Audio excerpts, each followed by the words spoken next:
문재인 대통령이 국정원 댓글 사건 수사팀장이었던 윤석열 대전고검검사를 서울중앙지검장으로 임명한다고 밝혔습니다. 파격적인 이번 인사는 강도 높은 검찰개혁을 예고하고 있습니다. 청와대가 윤석열 검사를 국정농단 사건의 추가 수사를 위한 적임자라고 하면서 추가 수사가 주목됩니다. 우병우 전 수석 의혹에 대한 재수사 여부도 관심으로 떠올랐습니다. 문 대통령이 공석인 헌법재판소장에 김희수 헌법재판관을 지명했습니다. 김 후보자는 앞서 박근혜 전 대통령 탄핵 결정문에서 세월호 7시간 행적을 강하게 비판했습니다. 지난 16일 세월호 3층에서 수습한 유해가 단원고 학생 허다윤 양의 것으로 감식 결과 확인됐습니다. 미수습자 신원이 공식 확인된 건 고창석 교사에 이어 이번이 두 번째입니다. 문 대통령과 5당 원내대표가 청와대에서 첫 오찬 회동을 가졌습니다. 문 대통령은 내년 지방선거 때 개헌을 추진하겠다는 뜻을 재확인했습니다. 대미 특사단을 만난 틸러슨 미국 국무장관이 북한이 핵폐기 의지를 보이면 정권교체나 침략을 안고 체제를 보장하겠다고 밝혔습니다. 시진핑 중국 국가주석은 대중특사단에 한중 갈등을 잘 처리하자고 강조했습니다. 수소, 우주의 75%. 그 무한한 수소로 자동차를 달리게 하다. 현대자동차. 시청자 여러분, JTBC 뉴스룸입니다. 문재인 정부의 검찰 개혁 플랜, 검찰 인사로 나타나고 있습니다. 청와대는 오늘 윤석열 대전고검 검사를 서울중앙지검장에 임명했습니다. 윤 지검장은 검찰의 대표적인 특수수사 전문가입니다. 잘 나가던 윤 검사는 지난 정부에서 국정원 댓글 사건 수사를 하다가 좌천이 됐죠. 청와대가 좌천됐던 윤석열 카드를 다시 꺼내든 배경, 또 검사장 인사를 청와대가 이례적으로 직접 발표한 점, 이런 게 모두 검찰개혁의 속도와 강도를 짐작해야 하고 있습니다. 먼저 청와대가 직접 발표한 검찰 인사 소식, 정재윤 기자가 전해드립니다. 문재인 대통령은 윤석열 검사가 최순실 국정농단 사건 처리의 적임자라고 설명했습니다. 지금 현재 우리 대한민국 검찰의 가장 중요한 현안은 역시 국정농단 사건에 대한 수사 그리고 또 공소유지라고 생각합니다. 그 점을 확실하게 해낼 수 있는 적임자라고 그렇게 판단했습니다. 윤 검사는 박영수 특검팀에서 박근혜 전 대통령의 뇌물 혐의 수사를 이끌었습니다.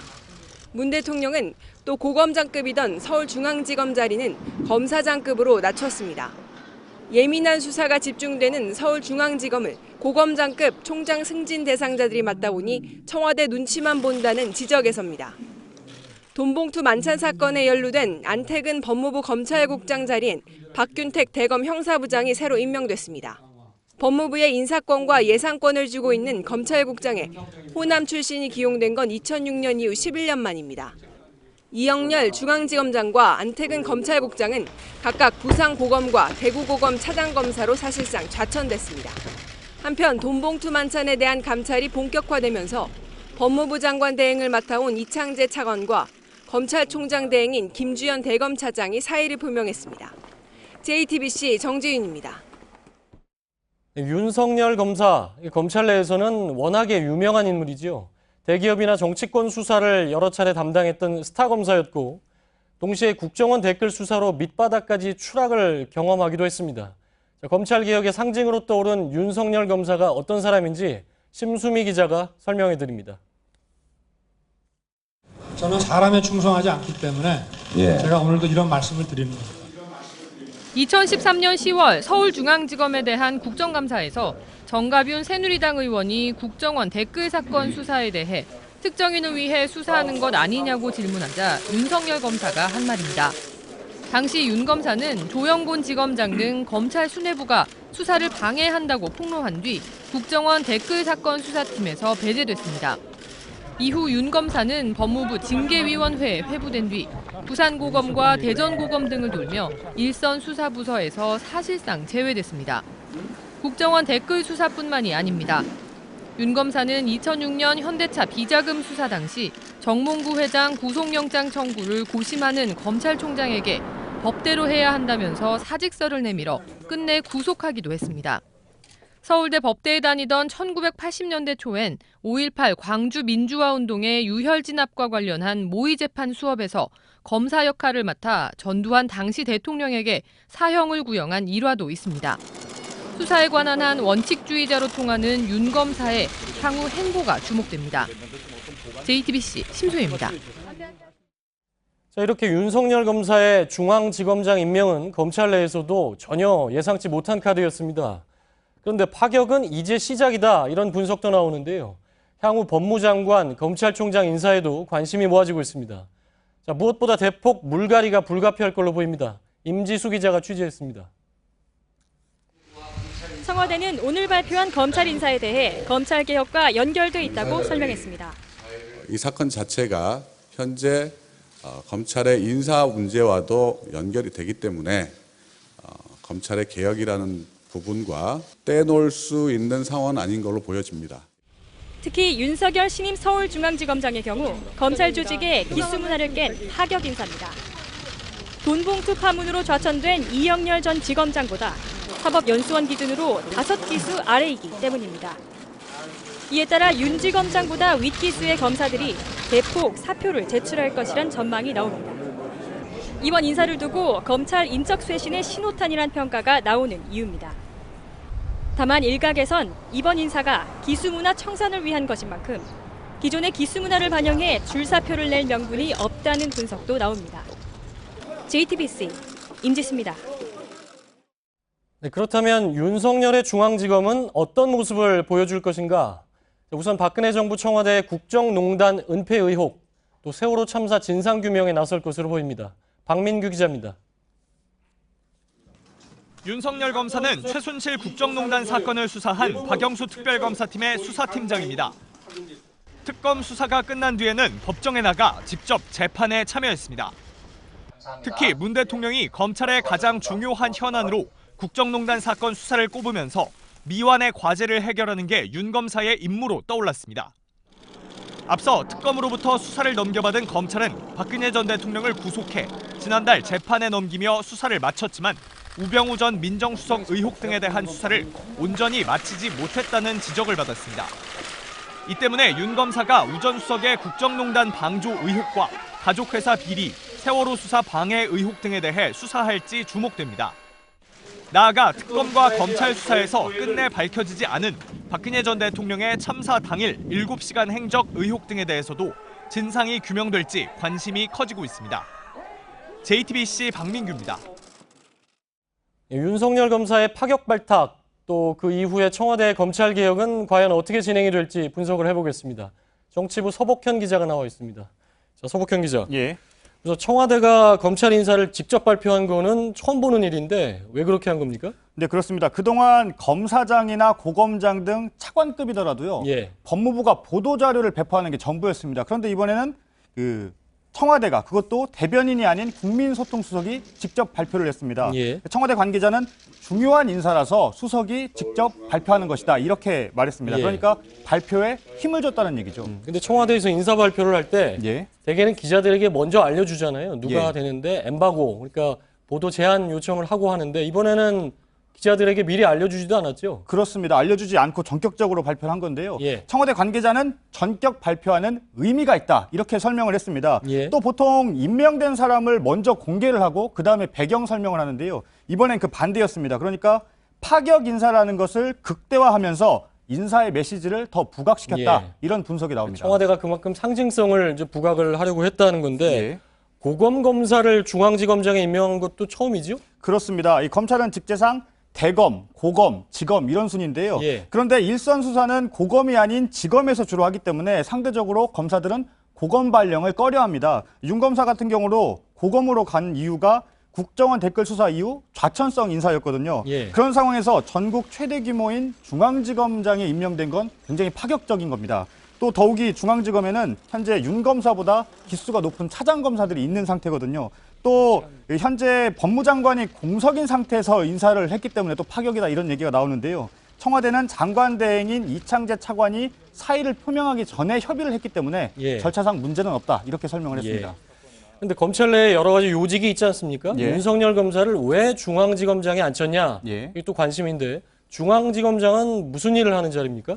우선 현재는요, 최순실 국정농단 사건에 대한 보충 수사를 하고 있고요. 예. 또 공소 유지를 맡고 있습니다. 그리고 대검 중수부가 폐지되면서 검찰 내 대형 수사는 대부분 중앙지검에서 이루어지고 있거든요. 이 때문에 윤 검사의 인사는 상당히 상징적인 의미가 있는 겁니다. 그러니까 대기업 수사, 정치권 수사 이게 굉장히 예민한 민감한 수사인데 예.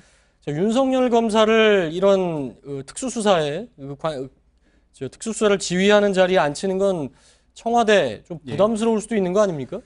일단 윤 검사는 이전 국정원 댓글 사건 수사팀장을 맡았고요. 수사를 예. 하면서 정부, 그러니까 더 정확히 얘기하면 당시 청와대와 불편한 관계가 됐습니다. 예. 당시 법무부와도 여러 차례 의견 충돌이 있던 것으로 전해졌는데요.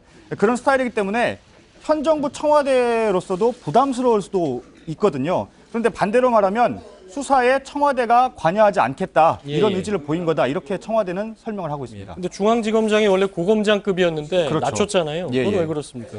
먼저 좀 설명을 드리겠습니다. 검찰은 부장, 차장검사 등 중간 간부 위에 검사장과 고검장이 있습니다. 예. 그리고 이 검찰총장 후보군은 바로 고검장급에서 형성이 되는데요. 예. 이번에는 중앙지검장이 곧바로 총장 후보군이 될 수 없게 직급을 낮춘 겁니다. 그 설명, 청와대 설명 한번 들어보시죠. 예. 서울중앙지검장은 2005년 고검장급으로 격상된 이후 정치적 사건 수사에 있어 총장 임명권자의 눈치를 본다는 비판이 계속되어 온 점을 고려하여 종래와 같이 검사장급으로 환원시켰고, 그러니까 중앙지검장이 여러 가지 민감한 수사를 하는 자리인데 예. 총장 후보군이 되다 보니까 눈치를 본다 이 그렇죠. 얘기군요. 대통령이 눈치를 본다는 예, 얘기거든요. 그런데 중앙지검장이 고검장급으로 격상된 첫 인사가 2005년 4월이었습니다. 예. 그때가 언제냐면 문재인 대통령이 당시 청와대 민정수석이었습니다. 그러니까 12년 만에 이 정부에서 돌려놓은 건데요. 예. 이렇게 과거 결정을 되돌린 만큼 현재 시스템에 문제가 있다, 이렇게 판단한 것으로 보입니다. 예. 청와대는 인사로 검찰 개혁을 말한 거다, 뭐 이런 예. 입장 아닙니까? 근데 뭐 윤석열 검사 한 명 가지고 그렇게 얘기를 하는 건 아닐 테고요. 예. 무슨 근거가 있습니까? 일단 윤영찬 국민소통수석은요, 검찰개혁과 따로 떼어놓을 수 있는 상황이 아니라고 본다, 이렇게 예. 설명을 했습니다. 그러니까 이번 인사에 검찰개혁의 메시지가 있다는 건데요.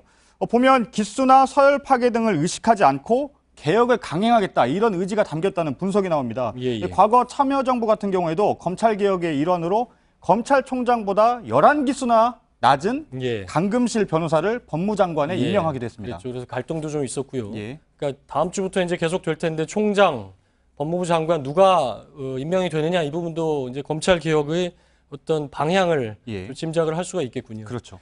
정치부 서복현 기자였습니다. 자, 다음 소식입니다. 자, 결과적으로 보면 이른바 돈봉투 만찬이 검찰 개혁의 당위성을 다시 한번 강조한 모습입니다. 법무부와 대검 합동감찰반은 만찬 참석자 전원에게 밥자리는 도대체 왜 한 건지, 돈봉투는 또 왜 돌리고 왜 받은 건지 경위서를 받기로 했습니다. 이한길 기자입니다. 합동감찰반이 경위서 제출을 요구한 사람은 이영렬 전 서울중앙지검장과 안태근 전 법무부 검찰국장을 포함해 당시 만찬에 참석한 검사 10명 전원입니다. 감찰반은 두 사람이 경력금을 준 이유와 돈의 출처, 회계 처리 과정 등을 확인할 방침입니다. 이번 사건은 문재인 대통령이 직접 감찰을 지시한 만큼 법무부와 대검이 20명이 넘는 메머드급 감찰반을 꾸려 강도 높은 조사를 예고했습니다. 당장 이번 주말부터 이 전 지검장과 안 전 국장이 동석시킨 검사들에 대한 참고인 조사가 시작될 것으로 보입니다. 경위서 내용을 토대로 만찬 참석자들에 대한 조사를 마친 뒤 마지막으로 이영렬, 안태근 두 검사장을 소환할 것으로 보입니다. 조사 과정에서 청탁금지법, 이른바 김영란법을 위반한 혐의가 확인되면 정식 수사로 이어질 가능성도 있습니다. 이번 사건을 계기로 쌈짓돈이란 비판을 받고 있는 검찰의 특수활동비 사용 실태도 드러날 전망입니다. JTBC 이한길입니다. 박근혜 정부 청와대의 부실 인수인계 우려가 점점 커지고 있습니다. 민정수석실 컴퓨터에 있던 과거 특감반의 활동 자료가 이미 모두 대통령 기록관으로 넘어가서 볼 수 없는 상황인 것으로 확인됐습니다. 정윤회 문건 사건 등의 재조사, 차질이 불가피해 보입니다. 박현주 기자가 취재했습니다. 청와대에서 500m 거리에 있는 정부 서울청사 창성동 별관입니다. 청와대 민정수석실은 이곳에서 특별감찰반을 별도로 운영하며 대통령 측근과 고위공무원의 비리에 대한 첩보를 수집합니다. 그런데 민정수석실 산하 특별감찰반의 컴퓨터도 사실상 비어있는 상황이라는 진술이 나왔습니다. 민정수석실 관계자는 현재 민정수석실 특별감찰반 컴퓨터에는 아무것도 남은 게 없다며 당시 특감반 활동 자료들이 모두 대통령 기록관에 넘어갔다고 말했습니다. 또 이전 정부에서 파견됐던 검사와 정부 부처 사무관들은 모두 복귀했고 일부 검찰 수사관들과 경찰 파견자들만 남아있다고도 말했습니다. 민정수석실은 지난 2014년 정윤회 문건 파동 등에 대한 재조사 의지를 밝힌 바 있습니다. 하지만 이를 확인하기 위해 반드시 필요한 핵심 정보가 모두 열람하기 어려운 상황인 겁니다. 민정수석실은 삭제된 자료의 성격을 파악하는 등 내부 경위 파악에 나설 계획입니다. JTBC 박현주입니다. 문재인 대통령은 오늘 공석인 헌법재판소장에 김희수 헌법재판관을 지명했습니다. 소장 권한대행을 맡아온 김 재판관은 재판관 중에서도 진보 성향으로 꼽히는데요. 이번 지명이 사법부에도 영향을 미칠 것으로 보입니다. 이서준 기자입니다. 문재인 대통령은 오늘 넉 달가량 비어있던 헌법재판소장 자리에 김희수 현 소장 대행을 지명했습니다.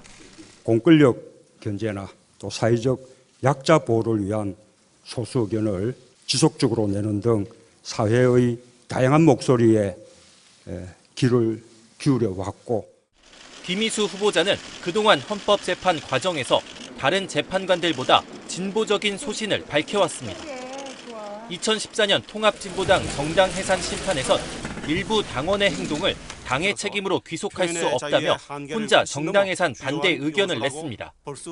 전국 교직원 노동조합을 법외 노조로 만든 법률 조항에 대해 합헌 결정이 났을 때도 지나친 단결권 제한이라며 위헌 의견을 냈습니다. 박근혜 전 대통령의 세월호 7시간은 탄핵 사유로 인정되지 않았지만 김 후보자는 성실직책 수행 의무 위반이라는 소수 의견을 냈습니다. 470몇 명 정도가 타고 가서 침몰하고 있는 상황인데 이걸 위기 상황으로 안 보시는 겁니까? 김 후보자가 국회 인사청문회를 거쳐 헌법재판소장에 정식 취임하면 원래 재판관 임기였던 내년 9월까지 소장직을 맡게 됩니다.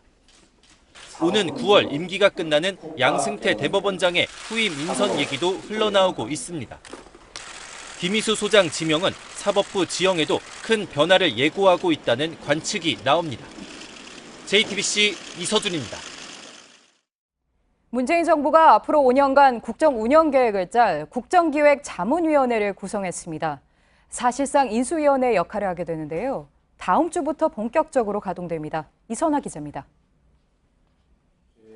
위원장은 민주당 김진표 의원이 맡고 민주당 김태년 정책위원장과 홍남기 국무조정실장 그리고 청와대 정책실장 등 당정청 3명이 공동부위원장을 맡습니다.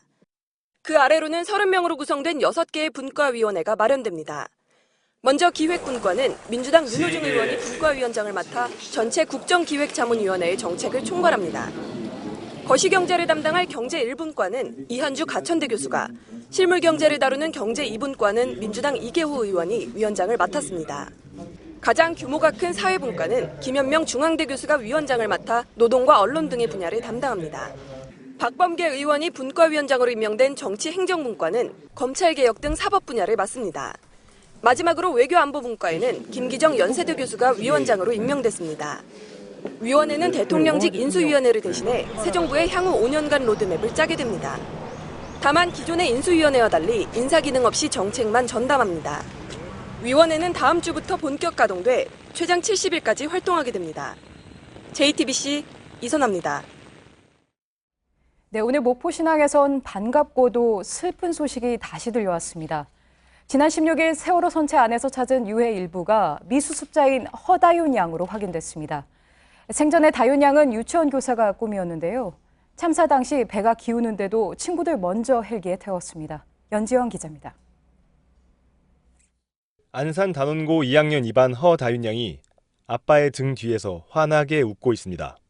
아픈 엄마를 위한 기도를 빼먹지 않고 아이들을 돌보는 봉사활동을 하며 유치원 교사의 꿈을 키우는 따뜻한 소녀였습니다.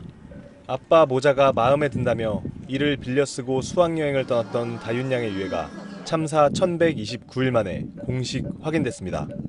지난 16일 선체에서 수습한 치아의 모양과 배열 상태가 다윤 양의 치과 진료 기록과 일치한다고 국립과학수사연구원이 결론을 낸 겁니다. 배가 기운 상황에서도 친구가 먼저 구조되도록 배려했다는 딸을 찾기 위해 가족들은 지난 3년을 거리에서 보냈습니다. 가슴이 너무 찢어. 제 딸 찾는 거요. 아직 배에 사람이 있다는 걸 알리기 위해 1인 시위나 오체 투지도 마다 않던 다윤 양의 가족들은 남은 미수습자를 다 찾을 때까지 힘을 보탤 계획입니다. 나머지 부분도 다 찾아졌으면 하는 바람이고 가족들 모두가 하루라도 빨리 하나하나 찾아져서 또 이렇게 만났으면 하는. JTBC 연지환입니다. 네, 이렇게 미수습자 신원이 공식 확인된 건 이틀 전 고창석 교사에 이어 허다윤 양이 두 번째입니다. 치아 감식 결과 다윤 양과 일치했는데요. 목포신항에서 48일째 취재하고 있는 이가혁 기자 연결해서 좀 더 들어보겠습니다.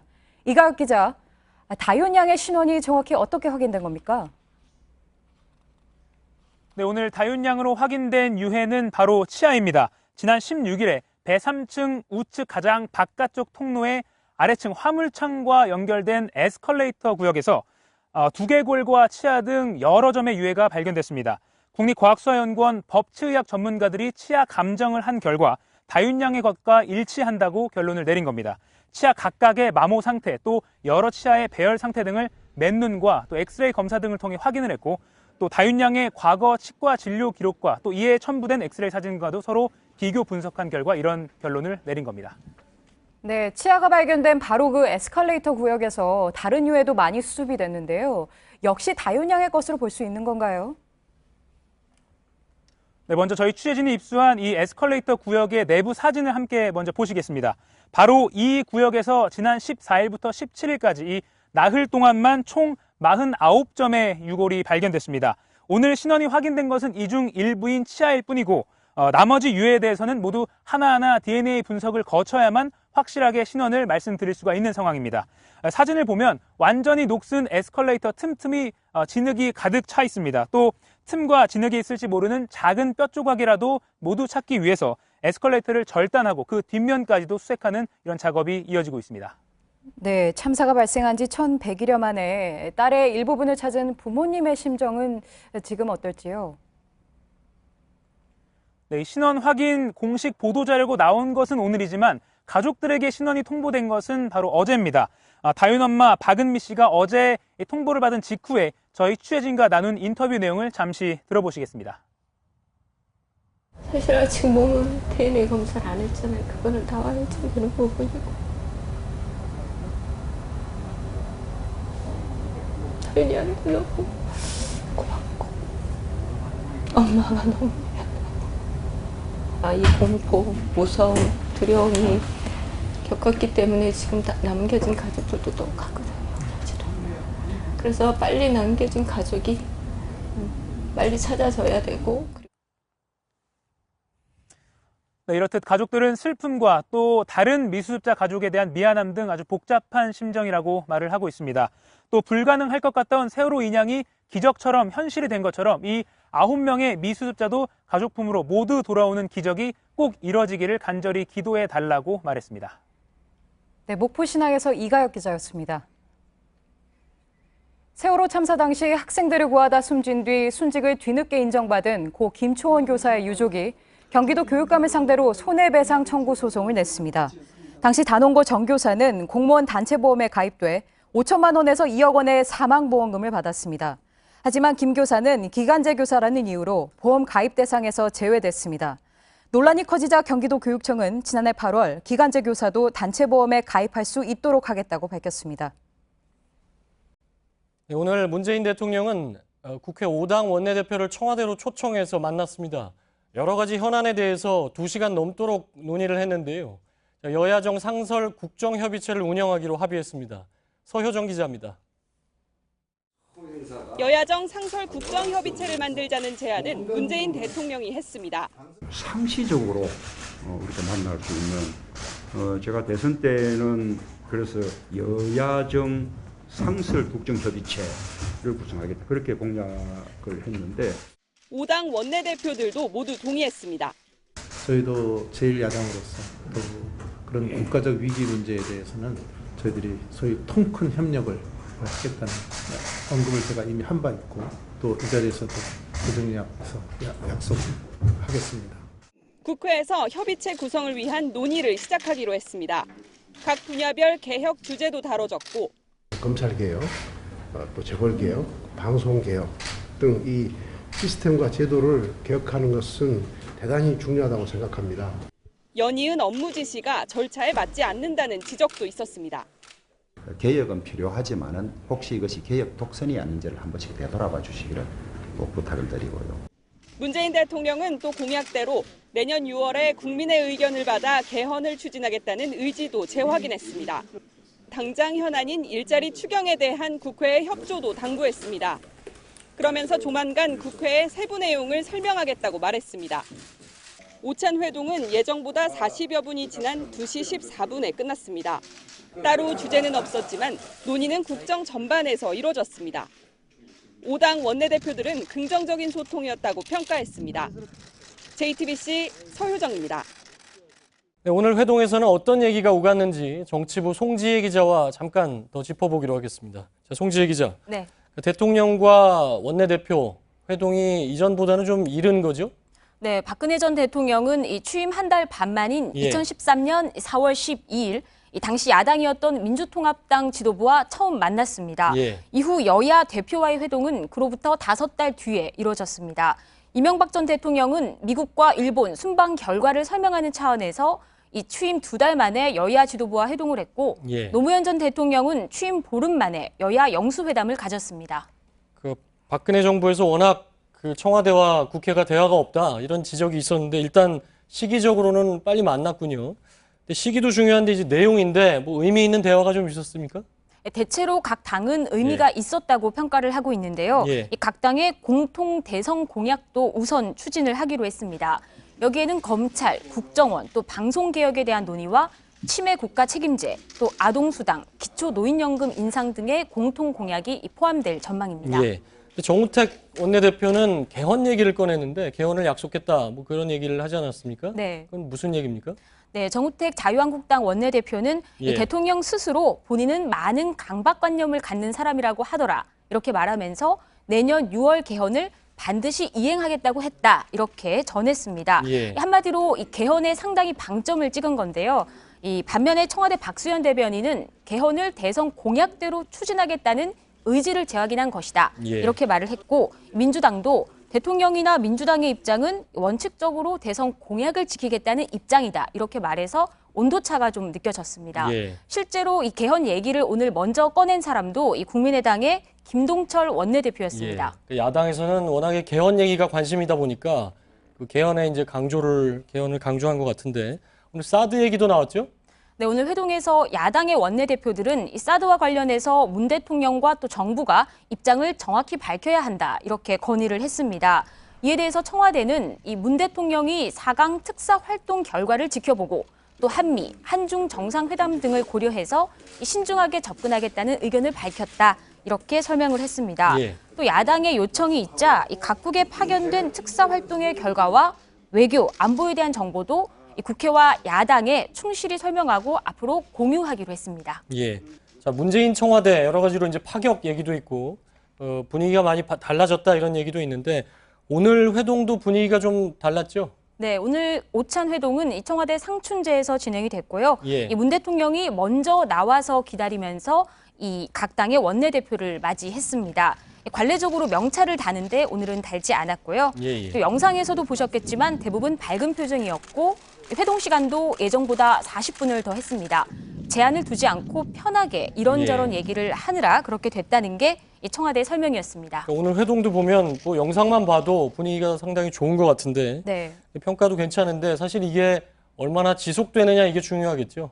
네, 이 문 대통령은 여야정 협의체를 현안이 있든 없든 정례적으로 열고 또 상황에 따라서 본인이 직접 참석을 하는 등 논의를 이어가겠다고 약속을 했는데요. 앞으로 약속이 실천이 되는지는 좀 더 지켜봐야 할 것 같습니다. 예, 정치부 송지혜 기자였습니다.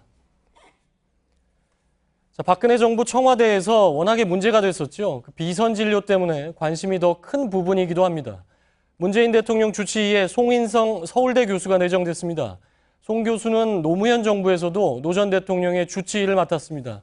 이희정 기자입니다.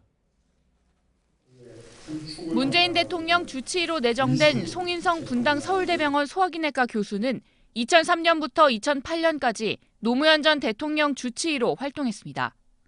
송 교수는 JTBC 취재진에게 대통령과 그 가족의 건강을 자문의단과 함께 잘 받으려 국정 수행을 잘하실 수 있도록 하겠다고 말했습니다. 당 핵심 관계자에 따르면 송 교수 내정에는 노무현 정부 때의 인연이 고려됐으며 청와대는 송 교수에 대한 인사 검증도 마쳤습니다. 앞으로 2주에 한 번 청와대에서 문 대통령의 건강을 점검하고 6월부터 해외 순방도 동행합니다. 송 교수는 노 전 대통령 서거 후 한 인터뷰에서 가슴이 조여오고 숨 쉴 수 없다던 노 전 대통령의 심경을 전하기도 했습니다. 노 전 대통령은 송 교수의 권유로 등산을 즐겼습니다. 청와대는 이전 정부에서 논란이 됐던 비선 진료와 불법 의료 행위를 막기 위해 청와대 의료 시스템을 재정비할 계획입니다. JTBC 이희정입니다. 문재인 대통령의 대미 특사단을 만난 렉스 틸러슨 미 국무장관이 북한 체제를 보장하겠다 이렇게 말했습니다. 미국을 한번 믿어봐라 이런 말도 했는데요. 선제 타격까지 암시했던 게 지난달 상황이지요. 당시와 비교하면 전혀 다른 모습입니다. 먼저 워싱턴에서 김현기 특파원입니다. 틸러슨 장관은 홍석현 대미 특사 일행에 미국은 북한의 정권 교체나 침략을 않고 체제를 보장하겠다고 밝혔습니다. 북한이 위험 부담을 무릅쓰고라도 미국에 대한 신뢰를 한번 주었으면 좋겠다. 북한이 핵폐기 의지를 보인다면 굳이 북한의 적의를 보일 이유가 없다면서 이같이 말한 겁니다. 그러면서 북한을 향해 마쿠 채널을 통한 대화는 하지 않을 것이란 점도 강조했습니다. 틸러슨은 자신 주변에 북한에 투자를 하고 싶어하는 사업가들이 많다며 북한의 발상의 전환도 촉구했습니다. 북한이 올바른 선택을 한다면 북한의 발전에도 큰 계기가 될 것이다. 고무적인 그런 생각도 들을 수 있었습니다. 앞서 전날 트럼프 대통령은 중국의 대북 압박 역할에 만족감을 보였고 힘에 의한 평화를 추구하겠다는 의지가 강했다고 특사단 관계자는 전했습니다. 특사단은 존 맥케인 상원 군사위원장, CSIS, 워싱턴 포스트 등 미 싱크탱크와 언론 관계자를 두루 접촉한 뒤 20일 귀국길에 오릅니다. 워싱턴에서 JTBC 김현기입니다. 박근혜 정부에서는 남북 대화라는 게 전혀 없었죠. 그렇기 때문에 새 정부가 남북 대화를 본격적으로 시작하기 위해서는 먼저 미국과 중국에 대한 설득이 필요하다. 이게 많은 전문가들의 지적이었습니다. 그런 점에서 미국의 이런 입장 변화는 작지 않은 의미로 해석이 되고 있습니다. 안혜익은 기자입니다. 지난달만 해도 한반도에 전쟁 위기설까지 돌았지만 문재인 정부 출범 이후 트럼프 정부 인사들의 말이 눈에 띄게 협상론 쪽으로 기울고 있습니다. 전날 트럼프 대통령이 언급한 평화나 렉스 틸러슨 미국 국무장관이 거론한 체제 보장도 결국은 협상 국면을 이끌어내기 위한 언급으로 해석됩니다. 서훈 국정원장 후보자 역시 평소 북한의 비핵화 문제를 해결하려면 김정은 체제를 보장해줘야 한다는 소신을 밝혔습니다. 자유한국당에선 이 같은 서 후보자의 인식을 문제 삼기도 했지만 북한의 체제 보장을 토대로 한 협상론에 무게가 실리고 있는 겁니다. 중국 역시 북한의 핵미사일 도발과 한미 군사훈련의 중단, 그리고 한반도 비핵화와 평화협정 논의를 동시에 시작하자는 쌍중단, 쌍궤 병행이란 협상 전략을 이미 제안했습니다. 다만 대화 국면으로 가기 위해선 대화의 전제 조건이 먼저 충족돼야 합니다. 지금 현재 북한의 핵미사일 고도화에 따른 이것을 더 이상 개발할 수 없는 어떤 동결이 가장 중요한 접점이 될 것이고요. 대화의 선행 조건을 둘러싼 남북한과 미국의 힘겨루기가 본격화될지 주목됩니다. JTBC 안의근입니다. 중국에 파견된 이해찬 특사도 시진핑 중국 국가주석을 만났습니다. 시 주석은 갈등의 원만한 처리, 이런 표현을 내놨는데요. 예정됐던 시간보다 면담도 2배가량 길어졌습니다. 조만간 사드와 북핵을 다룰 실무 협상단이 꾸려질 것으로 보입니다. 베이징에서 신경진 특파원입니다. 시진핑 주석이 인민대회당 푸젠청에서 중국 특사단을 만나 갈등 해소를 주문했습니다. 巩固政治互信，妥善地处理分歧，推动中韩关系早日回到正常的轨道。 20분 예정됐던 접견은 40분간 이어졌을 정도로 깊은 논의가 이루어졌습니다. 최대 현안인 사드는 시간을 두고 협의하자는 합의가 이루어졌습니다. 하루 이틀 해결될 수 있는 건 아니고 지속적으로 좀 심도 있고 진정성 있는 대화를 통해서 그 해결을 해나가야 되겠다 이런 판단을 지금 하고 있습니다. 사드 보복에 대해 양재 측 국무위원은 적극적 노력을 하겠다고 말했습니다. 양국 실무협상단에서 의제로 다뤄질 가능성을 시사한 겁니다.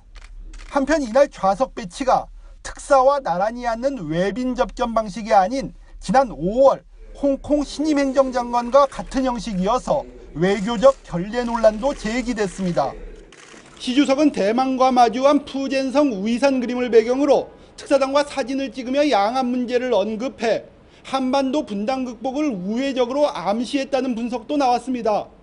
베이징에서 JTBC 신경진입니다.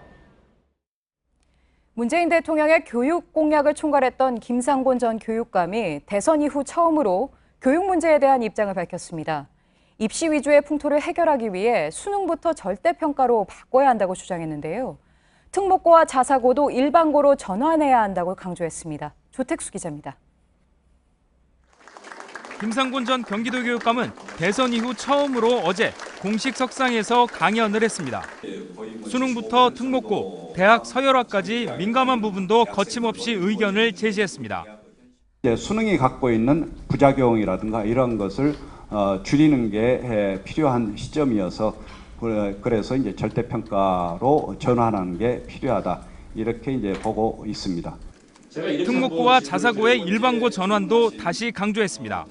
자사고 경우도 입시 예비고적인 성격이 더욱더 강화된 그런 면이 없지 않아 있습니다.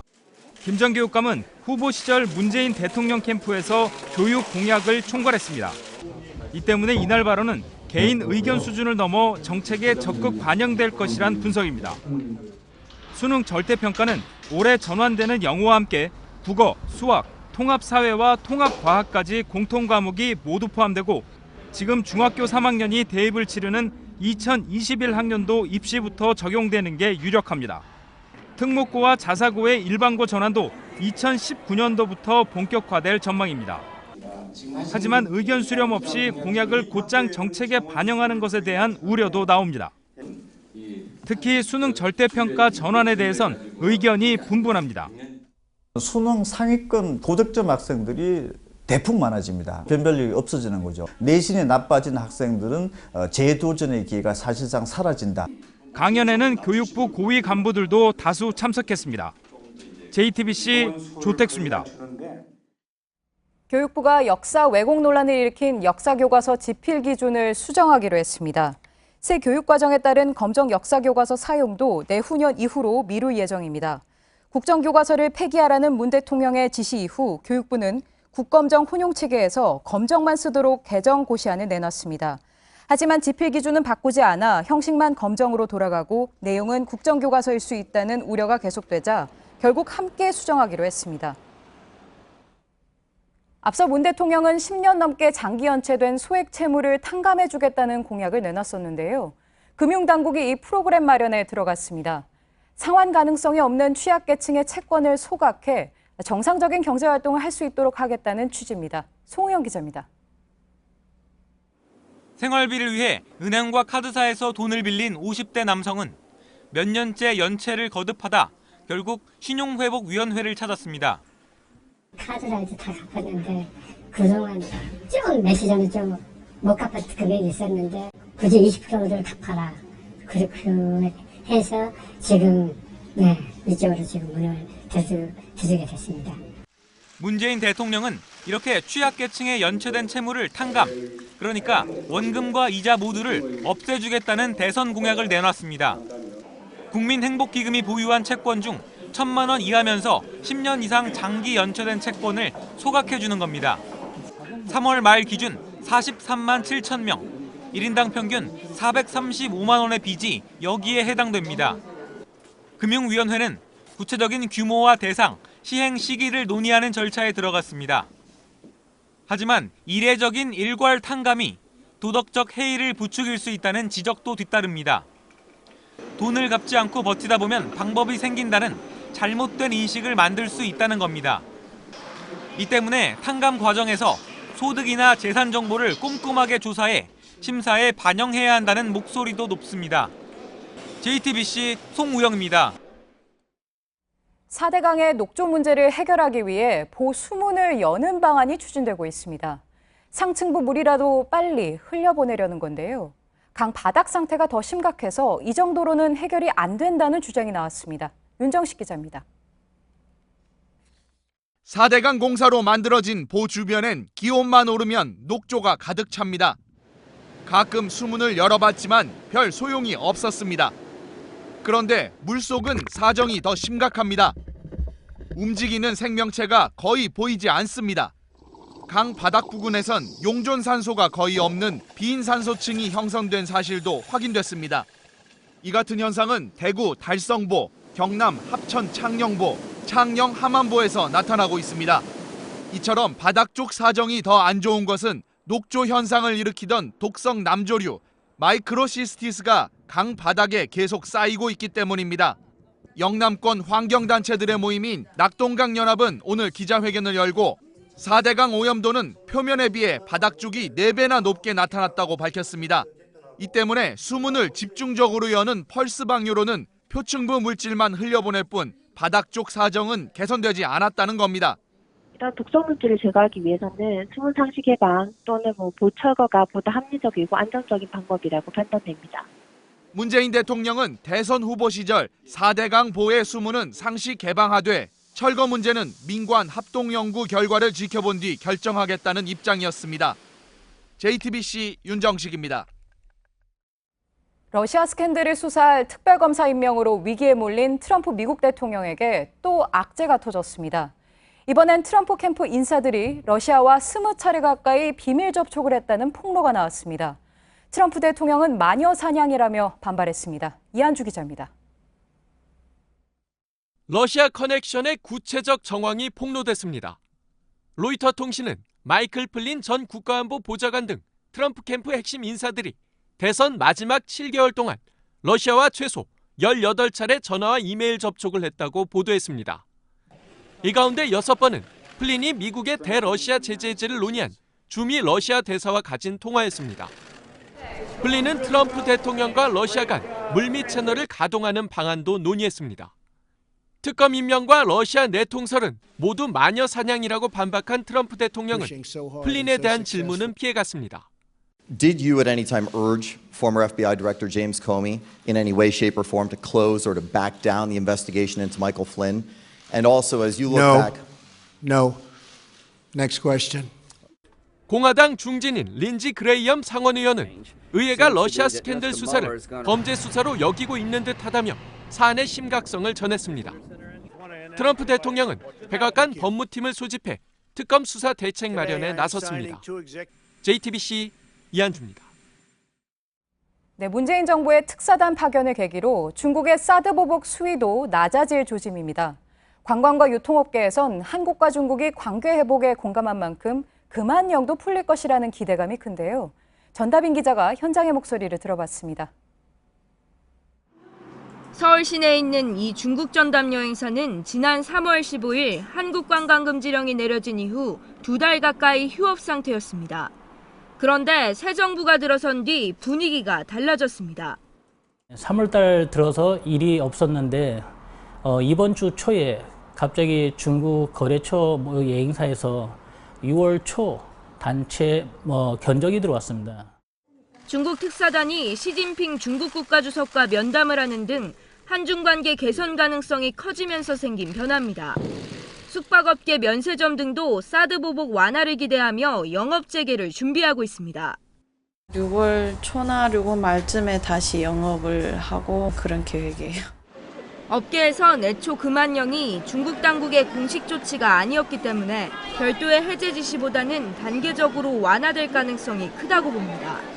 이에 따라 위축됐던 한국 기업들의 중국 마케팅도 다시 펼쳐지고 있습니다. 아모레퍼시픽은 한국 배우가 등장하는 광고를 다시 내걸었고 삼성전자도 중국 베이징에서 어제 갤럭시 S8 제품 발표회를 열어 중국 시장 공략을 시작했습니다.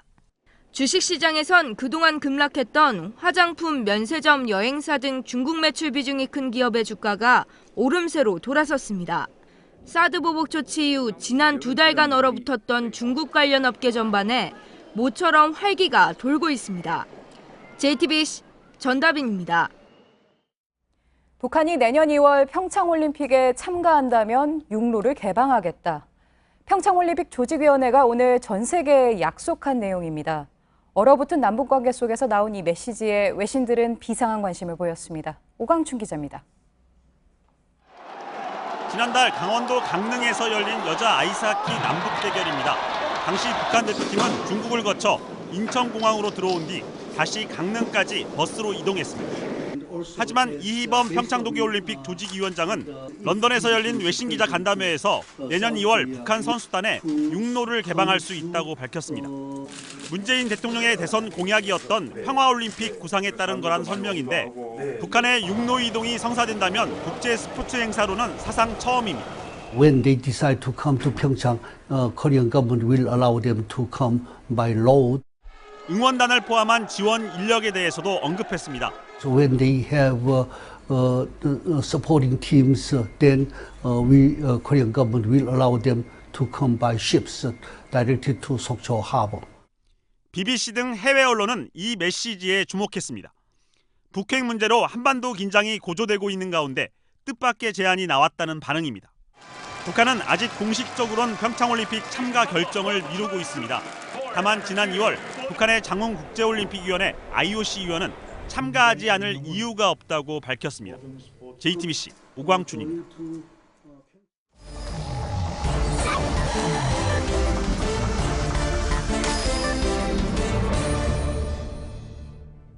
금요일 비하인드 뉴스는 정치부 김혜미 기자와 함께하는데요. 김 기자가 나와 있습니다. 자, 김혜미 기자, 네. 첫 번째 키워드부터 볼까요? 네, 첫 번째 키워드는요. 헤드라인급입니다. 예. 네, 오늘 청와대 기자회견장의 한 장면을 먼저 보시죠. 서울중앙지검 검사장 윤석열, 현 대전고검 검사. 예. 청와대 인사 발표가 나오는데 기자들이 와, 뭐 이런 소리를 내네요. 왜 그런 겁니까? 네, 그렇습니다. 그만큼 기자들도 전혀 예상하지 못했던 겁니다. 예. 그래서 하마평은 물론이고요. 보통 이제 발표 전에 20분 전에 나오는 보도 자료도 이번에는 없었습니다. 그래서 청와대 관계자가 발표 직전에 스스로 헤드라인급이다 이렇게 말을 했는데요. 결국 틀리지 않았던 겁니다. 예. 윤석열 검사에게는 앞서도 잠깐 했지만 네. 윤 검사가 기수에 비해서는 좀 나이가 많은 편이죠? 네, 그렇습니다. 동기들에 비해서 한 7, 8살 정도 많습니다. 예. 서울대 법대 4학년 때요. 그 사법시험에 시작해가지고요. 9년 만인 34살이 돼서야 붙었습니다. 1차는 학교 다닐 때 붙었는데 계속 2차에서 떨어진 거죠? 네, 그렇습니다. 그리고 지금 서울대 법대 동기가 이제 김수남 전 검찰총장인데 예, 얼마 전에 물러난. 연수원 16기거든요. 그러니까 윤석열 검사가 23기니까요. 서로 한 7기수 정도 차이가 나는 겁니다. 예. 흔히 검찰에는 보면 소년급제를 해야 그러니까 검찰 사실을 일찍 붙어야 출세를 한다. 그런 얘기가 있는데 좀 다른 경우죠. 네, 이 경우는 좀 다릅니다. 근데 안대희 전 대법관도 대학 시절에 학교에 다닐 때 붙었고요. 그리고 차동민 전 대검 차장도 그랬고, 그리고 아주 가까운 예로는 우병우 전 민정수석이 모두 소년급제의 경우입니다. 윤 검사는 그런 경우는 아닙니다. 예, 윤석열 검사 보면 체격이 워낙 크고 얼굴도 크고 그래서 이제 뭐 장군 스타일이다 이런 얘기도 있는데 수사 스타일은 어떻습니까? 네, 수사도 모습과 좀 비슷하게 한다고 합니다. 일단 타협하지 않고요. 좀 직진으로 가는 스타일이고 탱크처럼 밀어붙이는 스타일로 많이 알려져 있습니다. 그러다 보니까 사실은 좀 윗선에서는 좀 부담스러워한다는 얘기가 많이 들립니다. 예, 그렇군요. 네. 그러니까 부담스러운 수사가 보면 노무현 정부 때 뭐 주로 많았던 거죠? 네, 그렇습니다. 이렇게 좀 보시는 것처럼요. 이 노무현 정부 때는 대선 자금 수사와 관련해서 안희정 충남지사와 당시 이제 대통령의 최측근이었던 강금원 창신섬유 회장을 구속했습니다. 그리고 이후에도 뭐 BBK 특검팀이라든가 국정원 댓글 사건 특별수사팀 그리고 이제 얼마 전에 박근혜 최순실 특검팀에도 합류를 했었습니다. 또 얼마 전에 특검할 때 보니까 야당에서는 그러니까 자유한국당 쪽에서는 윤석열이 노무현 사람이다 뭐 그랬는데 구속된 사람들 보면 꼭 그렇지는 않은 것 같군요. 네, 그렇습니다. 누가 되든 총장도 사실은 좀 부담스러운 중앙지검장이다. 네. 이렇게 볼 수가 있겠는데요. 자, 다음 키워드 볼까요? 네, 다음 키워드는요. 질문 있으십니까? 입니다. 이것도 오늘 청와대 브리핑에서 얘기가 좀 시작이 됐는데요. 먼저 보시죠. 제가 그 예우상 제가 직접 이렇게 기자실에서 브리핑하게 되었습니다. 혹시 질문 있으십니까? 대통령이 직접 질문을 받아주실 건지요? 예. 잠시 정적이 흐르고. 네, 그랬죠. 약간의 웃음기가. 대통령님이 직접 대답을 해주실 건지요? 뭐 이렇게 얘기를 하는데 그 사람은 누군가요? 권혁기 춘추관장입니다. 그래서 갑자기 이제 대통령이 질문 있으십니까? 이렇게 얘기를 하니까 본인도 조금 당황을 했는지 다시 대통령에게 이렇게 확인을 하는 그런 목소리입니다. 그러니까 참모도 몰랐던 건데 대통령이 직접 이제 인사 브리핑을 하는 것도 이전에 없던 건데 즉석에서 질문 받는 것도 좀 낯설긴 하네요. 네, 그렇습니다. 이전 정부에서는 특히 이제 박근혜 정부 청와대에서는 사전에 기자단이랑 조율을 해서요. 질문 내용이라든가 그 질문자, 질문을 누가 할 것인가 이런 것도 미리 정해놨습니다. 그래서 논란이 많았는데요.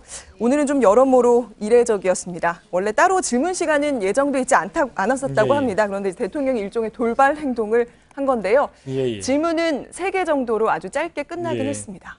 지난 정부 얘기가 나와서 얘기인데 지난 정부 때 보면 회견 때마다 기자하고 미리 짜고 친다, 뭐 흔히 속된 말로 그런 얘기를 많이 하지 않았습니까? 네, 그렇습니다. 그래서 제가 좀 하나를 준비해봤는데요. 반년 전 같은 장소인데 약간 다른 모습을 보시겠습니다. 함께 한번 보시죠. 가까운 시일 안에 여러 가지 경위에 대해서 소상히 말씀을 드리겠고 또 여러분들께서 질문하고 싶은 것도 그때 하시면 좋겠습니다. 워낙에 좀 분위기가 안 좋을 때였기 때문에 더 그랬겠죠, 저건. 네, 지난해 그 3차 사과문 발표 때의 모습인데요. 당시에 사실 청와대에서는 기자단에게 발표 후에 질문은 받지 않겠다 이렇게 알려왔습니다. 사실 굉장히 질문이 쏟아질 만한 시기였는데도 그랬습니다. 그런데 이제 보시는 것처럼 기자들이 요청을 많이 했지만 한 달이 훌쩍 지나서야 이제 질문을 따로 할 수 있는 시간이 주어졌습니다. 이거 말고도 연두 회견이라든가 이럴 때도 질문을 미리 누구누구 해라, 어떤 질문을 해라, 뭐 이렇게 해서 각본대로 한다는 것 때문에 이제 문제가 계속 됐었죠. 일단은 그 문재인 대통령의 이런 방식이 신선하다 이런 평가는 나오는데 사실 지금 워낙에 분위기가 좋지 않습니까? 기자들하고도 사실 그렇고 야당하고도 나쁘지 않고 그런데 앞으로 난처한 상황에서도 이렇게 되느냐 이런 게 중요하겠죠. 네, 그렇습니다. 과거 정부의 경우에는 이제 사실 대통령이 직접 이렇게 현안을 설명하는 이런 모습은 찾아보기가 힘들었는데요.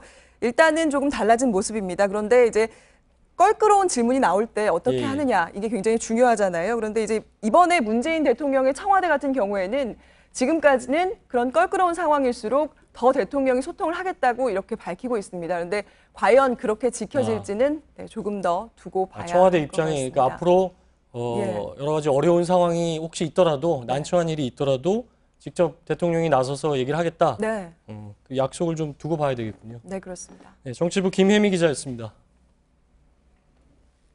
마지막으로 날씨입니다.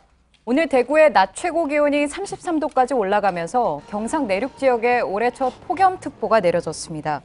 내일 아침 기온은 전국 대부분 지역이 15도 안팎으로 서늘하겠는데요.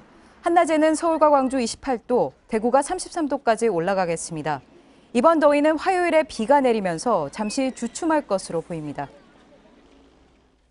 JTBC 뉴스룸을 마치겠습니다. 시청해주신 여러분 고맙습니다.